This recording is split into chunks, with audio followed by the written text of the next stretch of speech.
This is Money Moves on VSiN, the Sports Betting Network. Well, this weekend certainly put the wild in wild card as we welcome you into this playoff Monday edition of Money Moves, VSiN, the Sports Betting Network, Sirius XM Channel 158. He's Jonathan Von Tobel. I'm Stormy Buonantony. We're live as always from downtown Las Vegas, Circa Resort and Casino. And while I know there is a contingent of people out there in the world who were dialed into the Golden Globes and other things yesterday, the National Football League was all the entertainment that we needed from sunup Saturday to sundown last night. It has been an awesome weekend overall in the playoffs. I thought you were going to talk about the Minnesota Timberwolves rally, in which they fell down into a 16-0 hole, came back and ended up beating the San Antonio Spurs 104-103. Totally. But I guess that was very high on my radar. Very high on my radar. I thought you were going to talk about that. Or the fact that the Denver Nuggets now.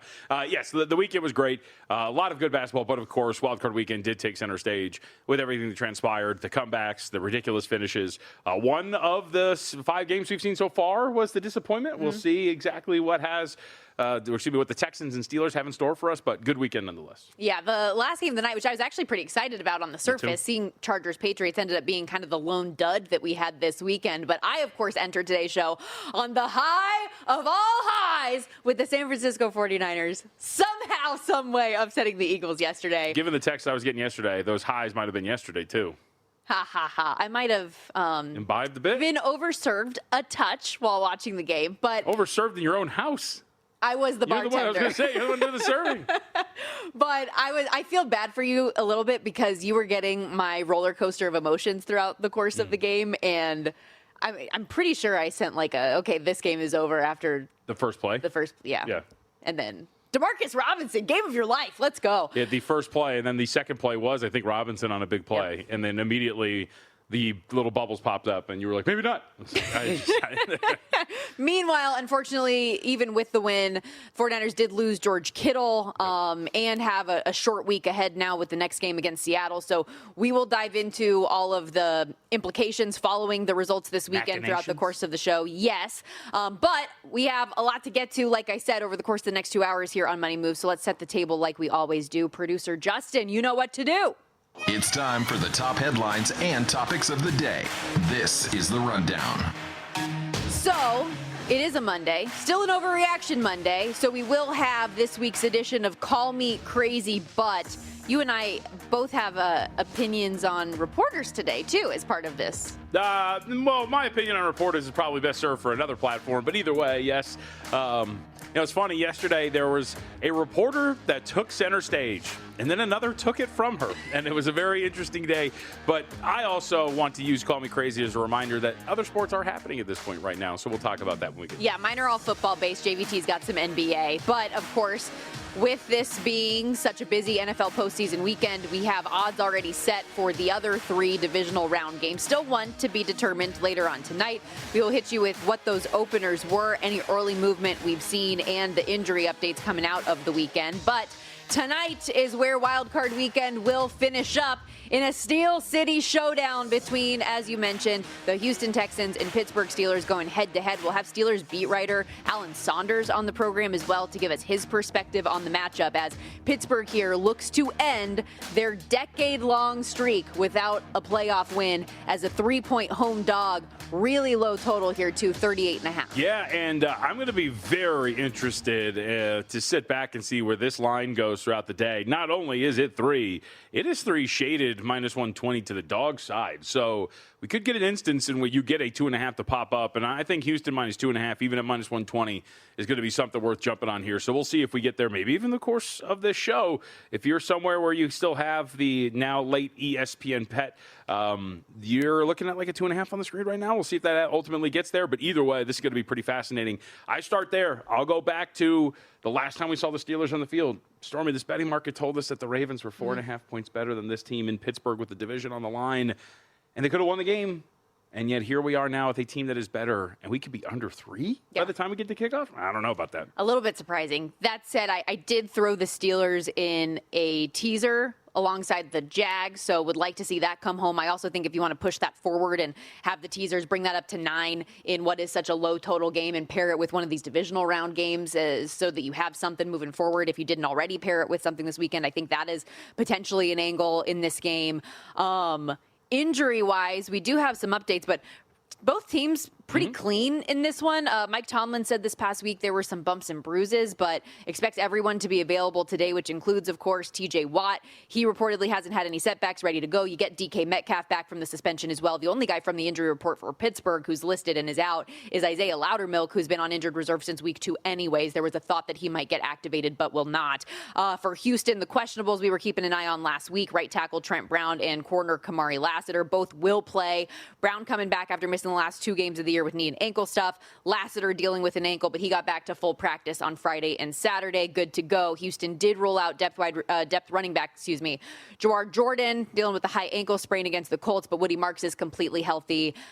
Nick Chubb will be RB2. Also sounds like Texans rookie Jalen Reed, their safety, could get activated from IR. They cleared a roster spot for him. Yep. Yeah, like this is as healthy as you possibly can be, I guess, going into a playoff game for both teams. So really it comes down to the matchups that we're always going to discuss and what's going to happen. And I think one of the initial places you start is this Houston Texans pass rush taking on Aaron Rodgers, this offensive line, and really Rodgers' inability to escape pressure. I think that's going to be one of the things that sticks out in a game like this. He's going to have guys going after him. Yeah. Will he be able to evade it when that pressure comes, and how does he perform on it? So we know that Rodgers, obviously, he's a guy that can get the ball out quick and will try to do that as much as possible with the pressure coming. But will he, you tell me, will he be able to hit any of those vertical shots? Do you think he'll have the opportunity to do that? Yeah, that's, I think, the big question. And I think that's probably what we're looking at here for him, in that if you like the Steelers today, I would assume you're looking at some longest completion stuff for Aaron Rodgers, only because I don't think that you're going to pick in paw at this Texans defense and matriculate down the field. They're too good for that. They're going to be able to cover guys. They're good at swarming to the football. They're not going to allow you, I think, to get into these third and manageables and just keep this going. I think if you're going to be able to beat them, it's going to be getting DK Metcalf, maybe a longest reception for him, getting over a longest completion for Aaron Rodgers, things of that nature. I think it's very much dependent on what you like here in this game. As somebody who does believe the Texans are the side here, I don't think you're going to – there's still a universe, obviously, in which you get one of those big shots and then you still end up losing the game and fail to cover. But I definitely think you're looking something like this and going, if I'm pro Steelers – I'm pro Rodgers and the Steelers getting some of those explosives, multiple explosives at that, and getting this done. The one thing I did want to bring up to you on the Texans side of this, since, as you said, that is the side you like here. C.J. Stroud, 2-0 straight up in ATS at home in the playoffs so far in his career, 0-2 on the road. And this is a situation where they're a dome team. You're going to be playing in cold weather here, 33, 34 degrees, some winds. Do you think from an offensive standpoint, because no matter what, we're going to trust this Houston defense, but from an offensive standpoint, do you trust C.J. Stroud and that group to be able to do enough on the road here? I think enough is probably the term that you use. Okay. My handicap is more really believing in this Texans defense. Clearly. Yeah, I think that's – and look, you can set yourself up with shorter fields, even in situations with your punting. If you're driving the back and, you're starting drives regularly between your own 35 and 45, then you're going to be in a pretty good position to at least get some points. A big Kaimi Fairbairn game, we talked about that. Paul Howard's been all over it. The fact that DeMeco Ryans is willingly trotting Fairbairn out at almost every single opportunity and trusting him to get some of these field goals, and he has been money with those. You're laying some big prices on over 1.5 main field goals for him, things like that. I think the offense will be able to do enough. And I think we've seen now, too, throughout this year, this Steelers defense, you've talked about it before, they've gotten a little bit better, but this is still a group that has not been anywhere near its reputation. We're talking about a group that comes into this 19th at expected points added per play. They can be had, and they themselves are going to give up some explosives. One would think here, Nico Collins and others, it's going to be part of it. There's this stat out there in terms of the ability to both rely on in-breaking routes as an offense and defending against them. It's one of the Steelers' things that they struggled to do, and it's one of the things that the Texans do very well. Something, if you are like me and at least rooting for the Steelers in some capacity, you hope their defense can do is break through that offensive line, because that has been an issue for Houston, as we know, ranking 30th in pass block win rate this season. Steelers actually 4th in pass rush win rate this season, even with the struggles that they've had on that side of the ball. So, not that we're at odds, because the Texans can still win by 3 and me cover my teaser leg here with the Steelers trying to keep it remotely close. But that is at least part of my handicap that I'm hoping the Steelers defense will be able to do against them. Yeah, I think that's fair. I think, too, we've quietly seen, to be fair, if you look at both sides of the coin here, over his last 3 games, for whatever it's worth, C.J. Stroud's rate under pressure has dropped to about 30%. So if that's just a flash in the pan over the course of these last 3 games, or whether it's actually an offensive line that's quietly been improving over the course of the season, that's going to be something to be seen. Obviously, it really helps that Watt is back for a few games with under his belt and ready to go for the Pittsburgh Steelers. How they handle him is going to be pretty incredible. Does that eat into a guy like Woody Marks or some of these other backs in terms of their production? Because will you just be keeping them in to kind of block and chip and help against some of this pass rush will be something that is key. But at the very least, C.J. Stroud for the season, his pressure rate in the upper 30s at about 37%. Last 3 games again at 30.6. So it's been a little bit better for him so far. So this is kind of setting the stage throughout the course of the show. Again, we'll have Alan Saunders on to get his perspective on the matchup and some of those more intricate details of the game here. We'll also dive into the prop market specifically, and I do have a couple bets in this game, most notably one in the first half I would like to share. The Steelers 0-6 outright in ATS their last 6 playoff games. It's the longest ATS playoff losing streak in the NFL. Right now, 1 shy of the all-time record. Can they buck the trend, or will JVT be right and that 3 is not enough to have to lay with the Houston Texans today? So we will dive into all of that and more as we go. When we come back, I do want to get into a little bit more of what transpired over the weekend and push it forward to the odds we have coming up in the divisional round. I mean, 4 of our 5 games we saw come down, 4-point games at the end. We saw game-winning touchdowns in the final 3 minutes of those games. It was an awesome weekend. How did we get here, and how can we bet it moving forward? Stick around. We are just getting started here on Money Moves, VSiN, the Sports Betting Network.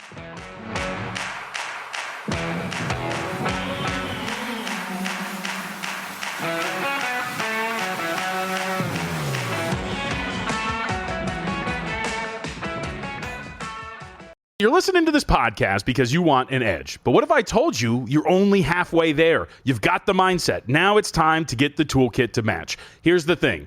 Pro bettors spend thousands on data and tools. But what they don't want you to know is that you can get the same edge for a fraction of the cost with VSiN Pro. VSiN Pro gives you access to expert picks, public betting data, prop projections, powerful tools, analytics, and more. Just tap the link in the description and see why thousands of bettors are already using VSiN Pro to cash more bets.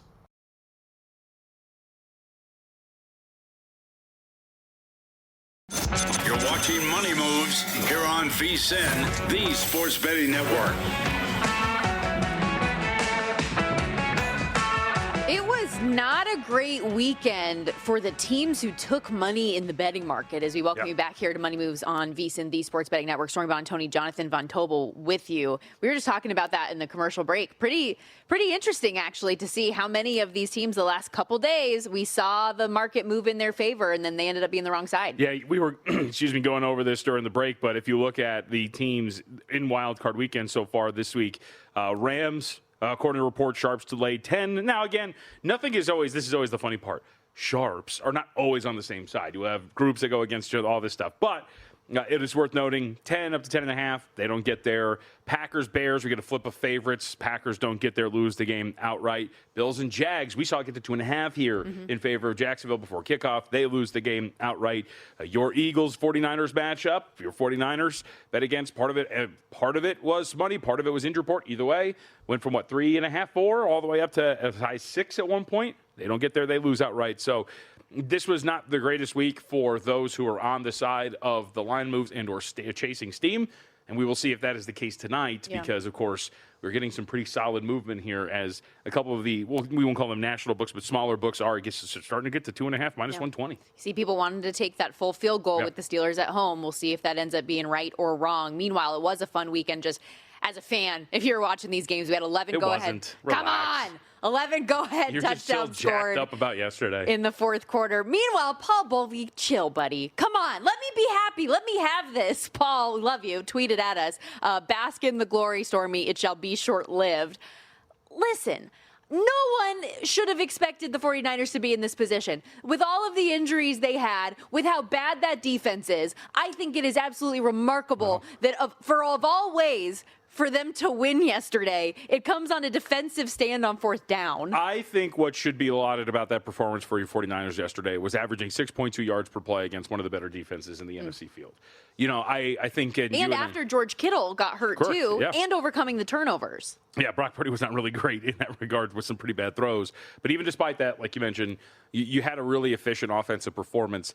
I even think that you would agree to an extent, a lot of Philadelphia's failings in that game, I think were squarely on their shoulders. The final sequence where you're essentially running a similar play three times and running a play into a concept defensively that many have pointed out is almost, I thought the best analogy I saw, I can't remember, I apologize, you tweeted this out, but running 4 verts into cover 4 is like lighting a match and throwing it in the toilet. Like you're not going to do anything with that. And sure enough, you saw that again. You saw Jalen Hurts after the game talk about, on the field before the final play, clearly showing some question as to whether or not why are we doing this. Correct.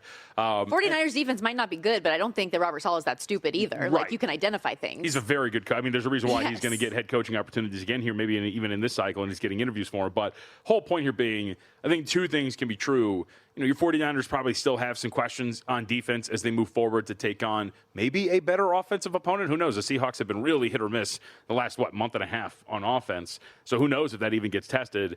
But also they deserve a ton of credit because they have 361 yards and average 6.2 a pop against a really good defense. I thought was very impressive. Also, why did Nick Sirianni, like you mentioned, the interaction that you saw on the sideline with Jalen Hurts and Sirianni even questioning what are we doing here, but like why did they take that time out to begin with? Because if you thought that there was any hope to you force a 3 and out, there's still time on the board for you to run something and try to get your offense back out there on the field if you have all your timeouts, but you don't, so it's game over. Yeah. So that's like a whole other thing. Yeah, that was a poorly coached effort by the Philadelphia Eagles. Again, not to take away from San Francisco, but and again, Sirianni, I mean, look, it was all across the board. A.J. Brown, yes, they're tough passes, but you're a professional, paid the top dollar. You probably have to haul in a couple of those catches, especially the last one that he dropped late in that game, which seemed pretty inexcusable. For Sirianni to continue to do the meathead thing where he's getting into it on the sidelines with guys like an A.J. Brown or whatnot. By the way, why does the security guard have a headset? That's also something ridiculous. Who's a big Dom? This whole team has a ton of issues when it comes to the way that they're run.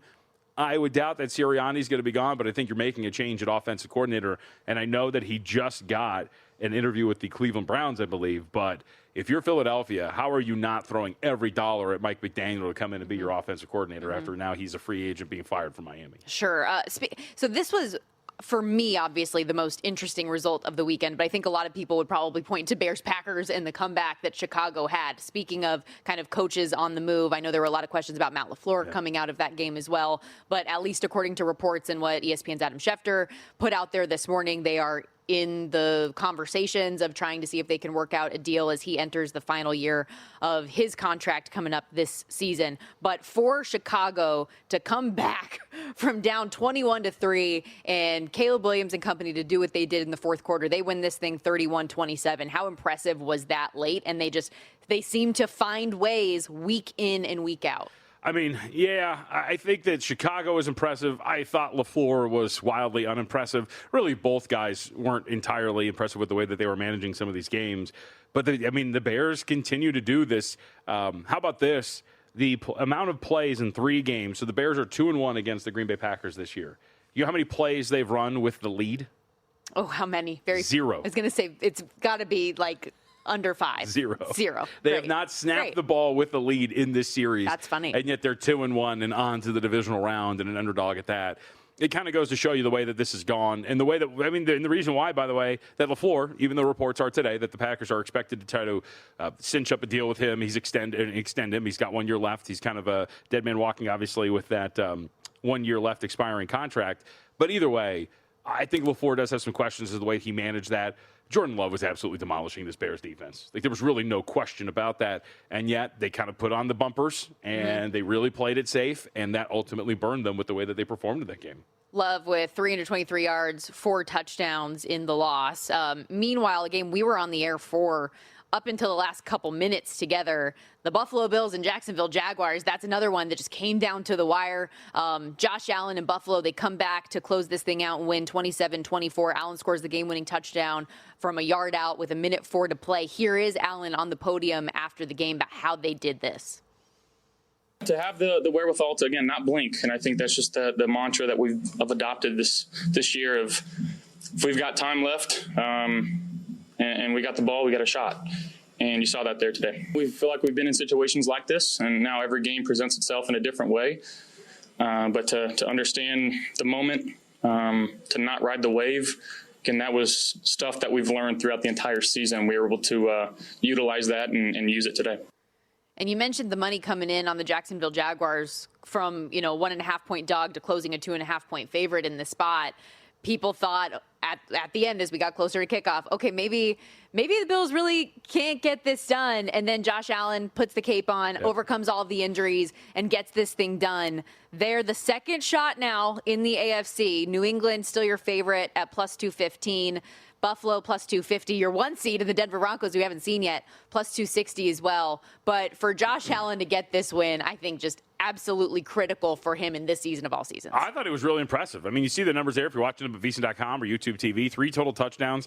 He completes 80% of his passes. 7.8 yards per attempt, really solid. Doesn't put the ball in danger at any point. When Trevor Lawrence was throwing the ball all over the yard, didn't matter what jersey you were in. I thought Buffalo and Josh Allen were great. And we had talked about this during our live bet program, the ability or the belief that the Jags, when they were down initially before the interception that sealed the game, hey, money line play because they can go down against this Bills defense and get it done. They did. And then the money line play on the other side, we talked about for Buffalo with the ability to go back and get it done. These offenses were playing really well, but it was Buffalo I thought was very, very good here, especially with Allen. And, I mean, maybe this is the difference. Sometimes when it comes to sports, you just got to have the best player at times. And Allen is clearly, the best player left in the AFC field right now? Yeah. I don't think there's really a question. And some of those guys, they can put the team on the back and they can just go. And Allen was great in this game despite dealing with everything. The hand, the ankle, everything in between. The injury report tomorrow is going to be incredible to see what he's actually dealing with. But either way, this was a wildly impressive performance for him. Cold-blooded, and that was a similar phrasing that we heard from Davante Adams talking about Matthew Stafford and the way he was able to close out that game against the Panthers. Because Stafford, who is, the MVP favorite, he struggled for large portions of this game. He hurt the hand hitting the back of that Panthers defender's helmet, and between the second and third quarters really wasn't having a great day, but he stepped up late when you needed it to. Only threw one pass in the third quarter, rallies to go 12 of 15 in the fourth, 143 yards, 2 touchdowns. And a brilliant throw to win the game.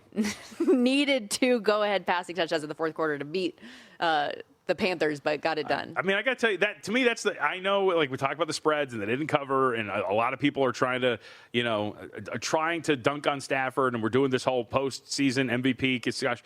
At the end of the day, this team is a veteran group who has been there before, at least with some of the core of this group, and they got it done. And I don't know, man, that path too, there's 2 teams that's setting up really nicely for. I think it's the Houston Texans. Should they get it done today?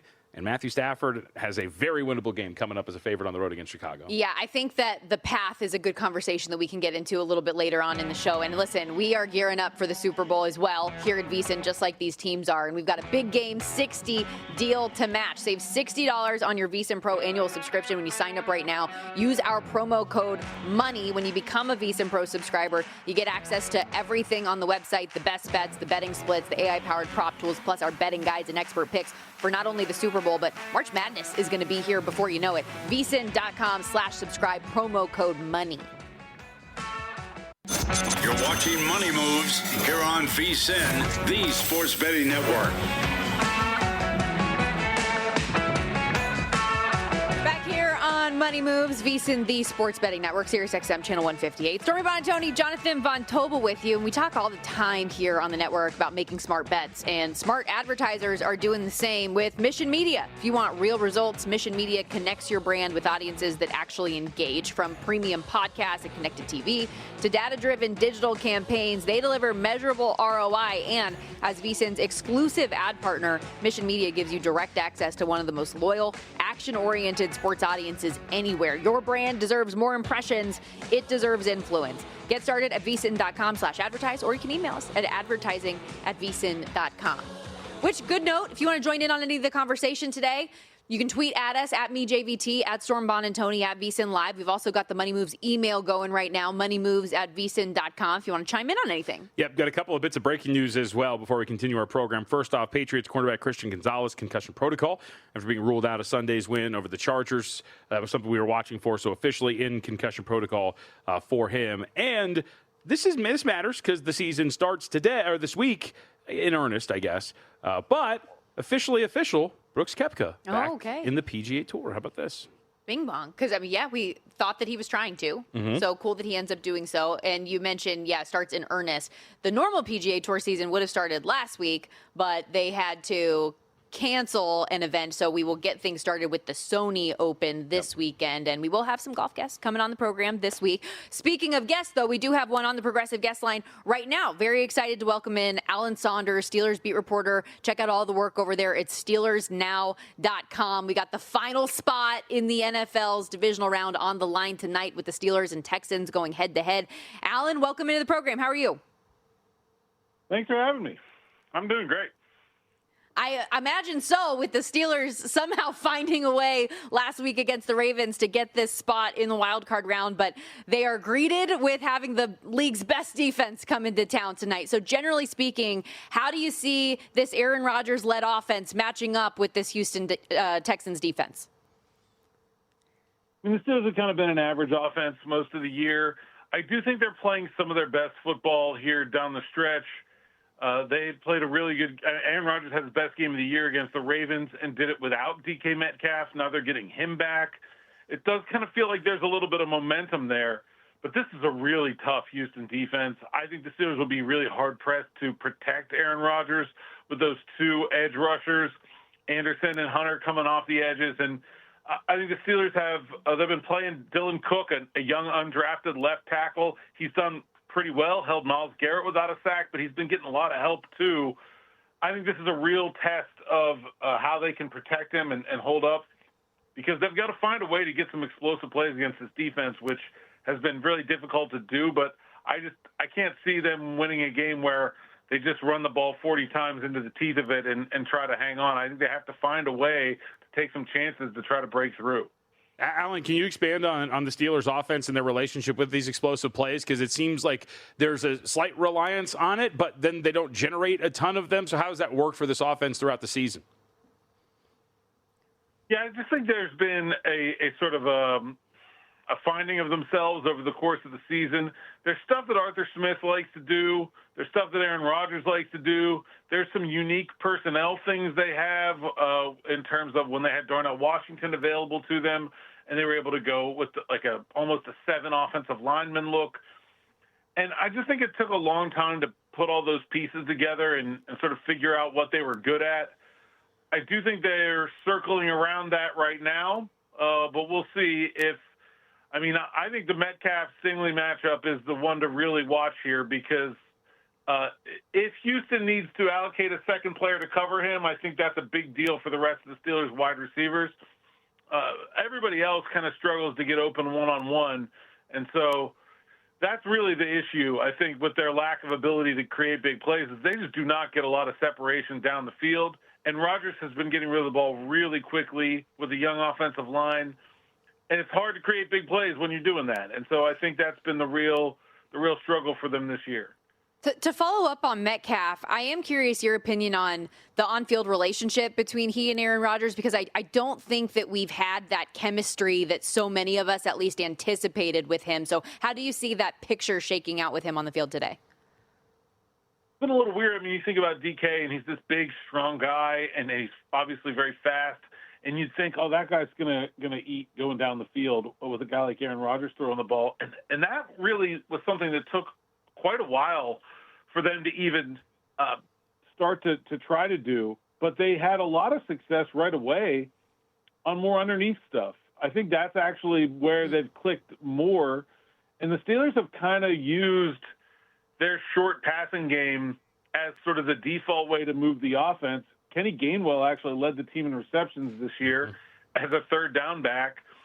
And I think that's been the thing where the chemistry with them on slants, on screens, things like that. There, it's been really evident. The deep passing game, it's been pretty hit or miss. With Gainwell, so, I mean, do you think that he's obviously a big part of this offense, but what does this look like against the Houston Texans for him today? Would assume a high volume, just considering the ability to pressure Rodgers and getting the ball out quick. It might be a lot of work for him, but what's your expectation? Houston tackles so good in space. I just think it's a tough matchup for him. A guy like Petrie hanging out there in the slot is really hard to get away from. Both outside corners are really good tacklers. I don't know. I mean, he's been such a big part of what they do, but I just think this is a really tough matchup for him. Certainly the volume has been there all year, but I feel like Houston should be pretty comfortable about being able to shut him down. I think Jaylen Warren, if there's one area that I think you can attack Houston, it's probably straight ahead up the middle. I think from a running the ball standpoint, it feels like a much bigger Jaylen Warren game. Let's go to the other side of the ball. And obviously this is a Texans offensive line that can be had, but the Steelers defense hasn't been what so many of us expected it to be in the preseason. You do get TJ Watt back in the fold, though, last week and got some reps under his belt. How does he change the complexion of the defense? And what do you think of the matchup between Houston's offense and your D?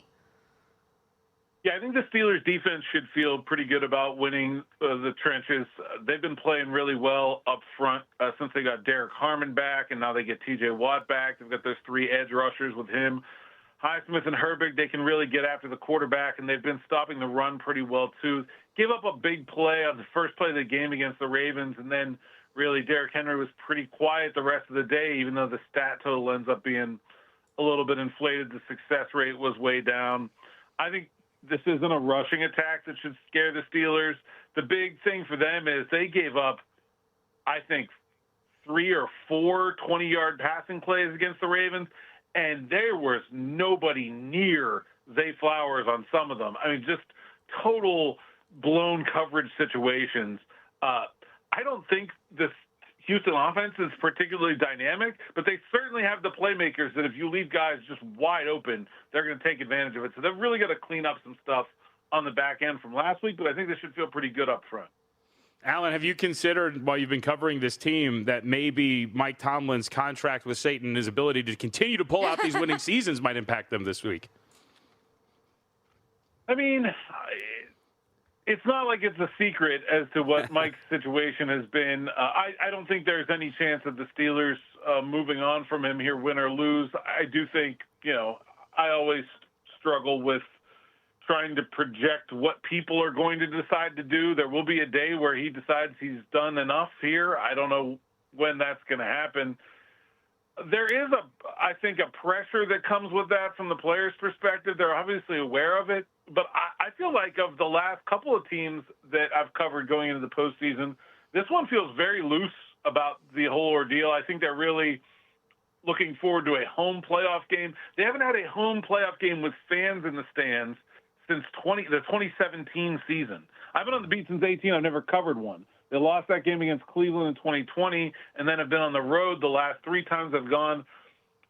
I kind of get the sense that some of them feel like they're playing with house money a little bit. You see your season look like it's going to evaporate at the end of that game against the Ravens. You get another chance when that field goal goes wide, and you say, hey, maybe this is just meant to happen. Only about 20 seconds then. Gut feeling, do you think that the Steelers' playoff drought ends? I do. I think they play well at home. I think Mike Tomlin wins close games. This Houston team does not seem built to do what other teams have done to the Steelers in the playoffs and put the game out of reach, to get disconnected score-wise. I think it'll be a tight one-score game. I love Chris Boswell kicking it home in the cold, and I think the Steelers can use the fans and their pass rush to get to C.J. Stroud. I like them in a very close one. Alan, you're awesome. Thank you so much for the time today. Enjoy the game. Thanks for having me. Thank you. Alan Saunders, everybody. Check out all the work at SteelersNow.com. They also have a lot of success on Monday night. For anybody who hasn't seen this stat, won 23 straight home Monday night games, 16-7 against the spread in those games, 12 of those wins in the Mike Tomlin era. So it has been good out there in the Steel City. It's so weird. I can't wait. The game should be good, though. I'm excited for it. Should be a fun one. Okay, we got to step aside here. We're wrapping up the first hour of the program. Coming up next, we will get you those early numbers for the divisional round matchups that are set thus far. Winner of tonight gets the Patriots.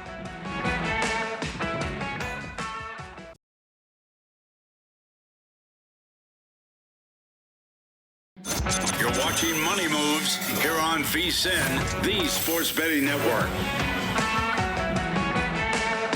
Back here on Money Moves, VSiN, the Sports Betting Network, Sirius XM Channel 158, iHeartRadio, VSiN Watch app, YouTube TV, wherever you're watching or listening. We appreciate you hanging out with us. Again, join in the conversation. Tweet at us at Storm Buonantony, at MeJVT.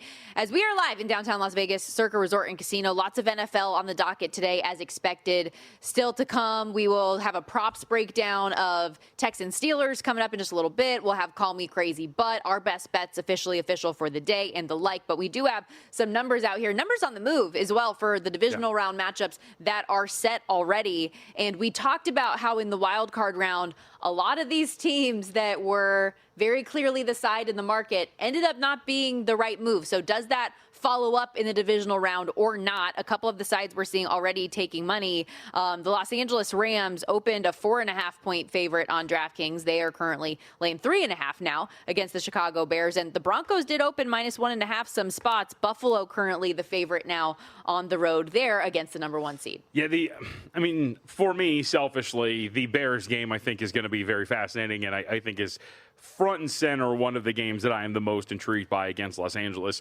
For Chicago, I think you start with them defensively. The completion percentage was not there for Jordan Love, but 4 touchdowns, 7 yards per attempt, 323 total yards. He was really good. By some EPA standards, I think his expected points added per dropback were a flat 1, which is very, very good for a single game.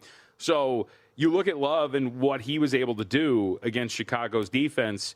Say what you want about Stafford. Stafford didn't play well to start that game against the Panthers. He still has the ability to do it, as you have cited with the pass attempts and numbers in that fourth quarter against Carolina. Will the Bears be in another position where their defense is getting absolutely shredded?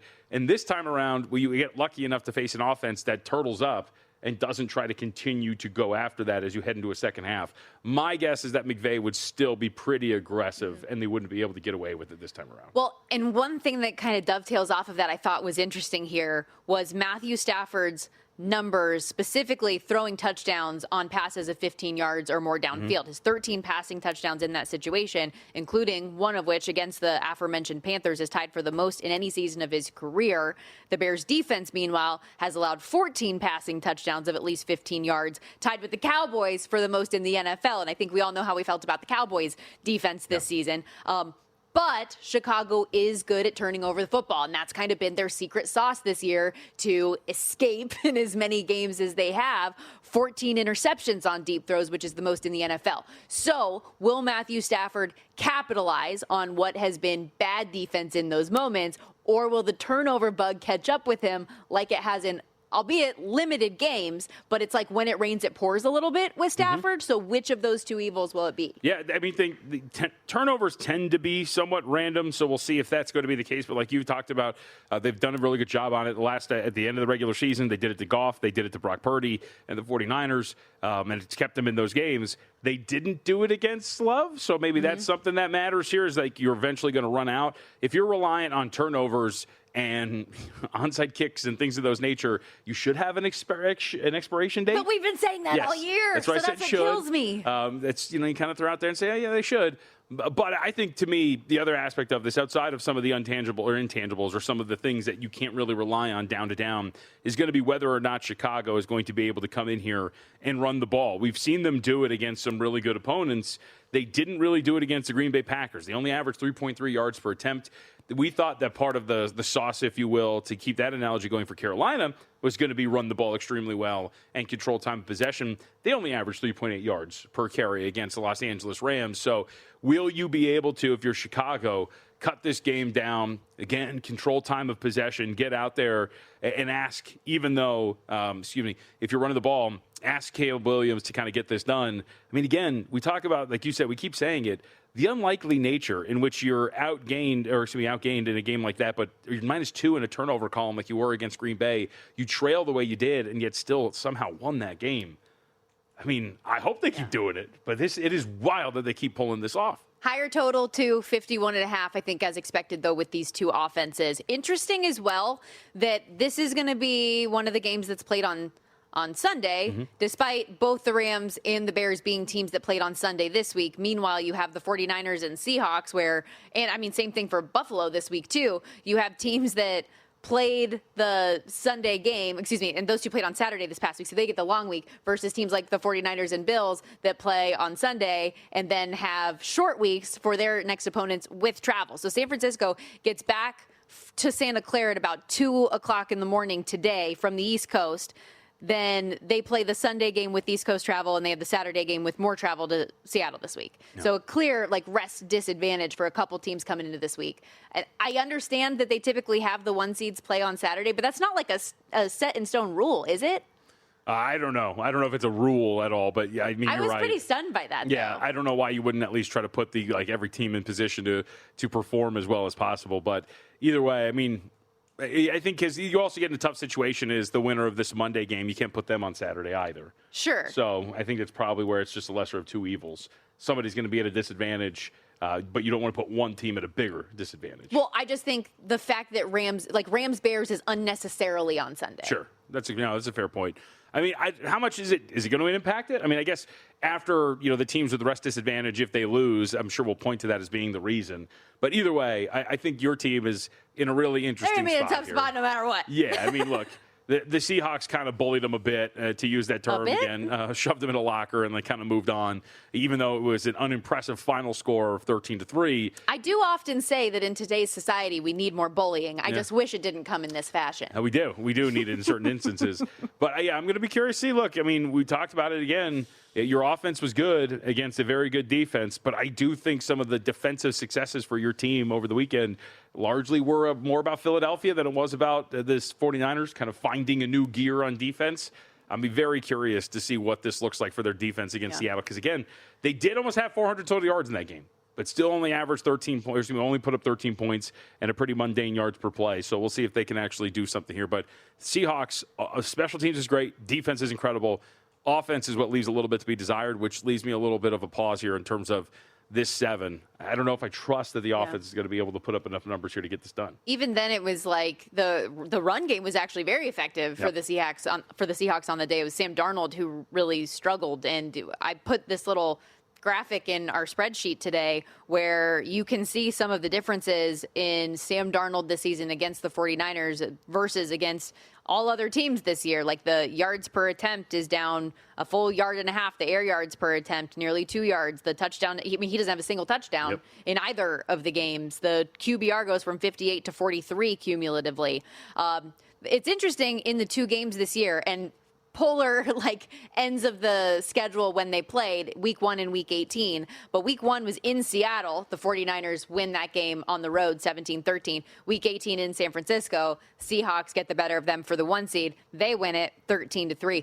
Both, though, extremely low scoring games. Yeah. So with this total set at 45.5, do you think that we are poised for another under in this one, or how do you see it? Yeah, I mean, I guess so. I thought when we talked about it before the weekend, I threw out the case to maybe for the game to go over potentially, and that got nowhere near that for that contest. So this has been the way these games have been played. I assume that maybe we're going to get another one here, and then you get the aspect of playoff football, maybe elongating some of these possessions, snapping the ball a little bit later. How does your offense look like without George Kittle? I know they finished the game without him against Philadelphia, but bigger picture against Seattle without a weapon like that out there, how much does that change the way you're going to perform against the Seahawks too?